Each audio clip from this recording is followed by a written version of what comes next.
Hey, welcome everybody. My name is Sprayxd. Today we are joined by Daniel Spray, the coach of ATK, who has absolutely been dominating the CS scene so far. In the top four, I mean, you guys have a 14-0 kill win streak at the moment. You guys are just doing absolutely mental. Yeah, well, the 14-0 win streak is against Goliath. Just against Goliath. So you guys have been doing some crazy things. You know, you're fresh on the scene. For people who aren't familiar with you already, where and how did your career in CS start, and what led you up to ultimately coaching ATK? Well, obviously, as most of the coaches, I started as a player. Locally here in Israel, though, not something like too big in terms of Europe or international or anything like that. Then because of some friends, I started coaching. After that, I got some offers from European teams like LPSP back in the day. It was a Danish squad. Then I've moved to coach Sprayxd for almost 2 years, if I remember correctly. Then I had a 1 year stint with this current Cloud9 roster, well, the old ATK as well. And after that, I've got a message from Warren, the CEO of the organization, to continue coaching, well, a bigger role in ATK. What is the most remarkable moment in your career in Counter-Strike, so far at least? And do you feel that your journey with ATK will lead you to an even greater experience? My greatest accomplishment so far, for sure, is beating Goliath 14 times in a row. For sure. Will ATK take me even further than that? I mean, we'll just have to keep beating Goliath. That's it. They're the top 4 organizations, you know, in the country right now.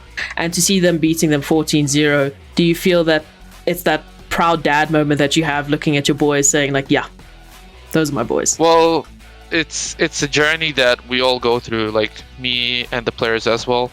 It's an evolution that we all go through. I feel like everybody puts in the work, so everybody feels proud for the team and not just for themselves. I think that it's just the small picture for us, in all seriousness. Like, the bigger picture is going overseas and actually beating top tier teams there, which I think we will be able to, and that's the main goal. But for now, up until that point, we want to keep staying at the top 1 in SA and keep dominating Goliath. Do you feel that the structure of Umzansi, namely the fact that at maximum you could be playing to, you know, BO1s a week, has allowed you as a team more opportunities to mitigate burnout and allow you to show a more consistent evolution of the team? I wouldn't say so necessarily. I would say that it might have been better to do it as a best of 3. And I don't think that it's that big of a factor because we have a lot of tournaments going on and we still play a lot. And either way, we practice at the days that there's no Umzansi or there's no league.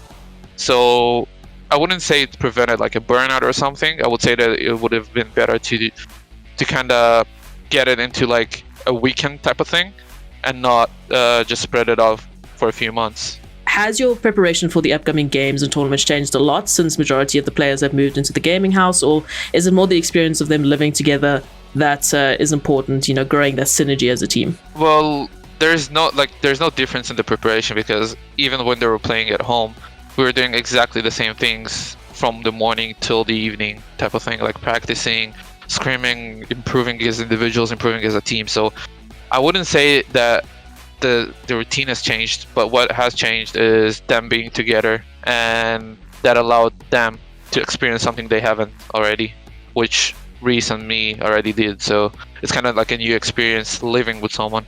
Yeah, and I'm sure that that's going to change, you know, the way that, you know, generally just playing games together, how that's going to be going. You know, you can actually bump the person on the side of the shoulder and say, hey, you weren't supposed to peek that.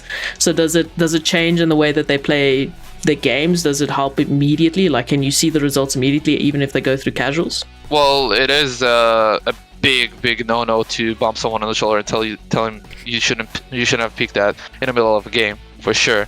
That just like a confidence buster, for sure. First of all, when we have like funny moments within the game, everybody kind of like laughs within the house and kind of like makes jokes sometimes, like faces and stuff like that. Obviously brighten up the mood a bit. How does Umzansi compare to the tournaments you have taken part in overseas? I would say in general, South African tournaments are a bit different than overseas tournaments in terms of the structure, obviously, the way they're ran. English, pretty much everything like that. I'd feel like TOs here still have a step to take in terms of being better. And as I said, like to other TOs, I would love to give like any tips that I have from overseas tournaments. I'd say that even schedule-wise, everything like that, Umzansi is not bad.